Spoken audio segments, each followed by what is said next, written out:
আলু আলু ওয়াক্কে আলু। এই যে আমি 3-4 বার আলু আলু বললাম, এগুলোর কি কোনো কিছু আপনারা বুঝতে পারছেন? তো বুঝতে পারেন বা না পারেন, সব কিছু সময় হবে বোঝানো যাবে। তো এখন রান্না হবে বগুড়ার বিখ্যাত আলু ঘাটি। তো বগুড়ার এই বিখ্যাত আলু ঘাটিটি করার জন্য প্রথমেই তেলের মধ্যে মাংসগুলোকে দিয়ে ভালোভাবে নেড়েচেড়ে ভেজে নিতে হবে।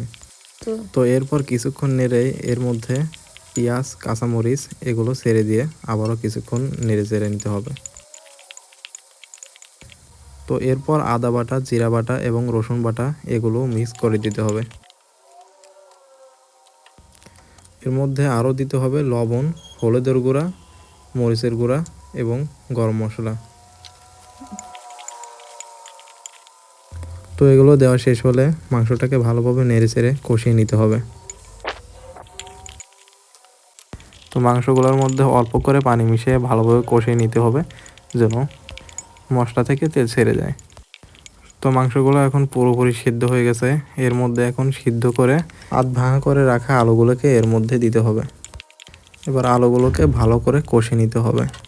তো অনেকেই আবার আলু দেওয়ার কিছুক্ষণ পরই ঝোলের পানি অ্যাড করে দেয়। এভাবে করলে কিন্তু আলু ঘাটির স্বাদটা পারফেক্টভাবে আসবে না। এভাবে করলে আলুর কাঁচা গন্ধ থেকে যায়, তাই ভালোভাবে বেশ কিছুক্ষণ সময় নিয়ে কষিয়ে নিতে হবে। তো এ পর্যায়ে আমাদের আলু ঘাটিটি ভালোভাবে কষিয়ে নেওয়া শেষ হয়ে গেলে এর মধ্যে পরিমাণ মতো পানি অ্যাড করে দেব।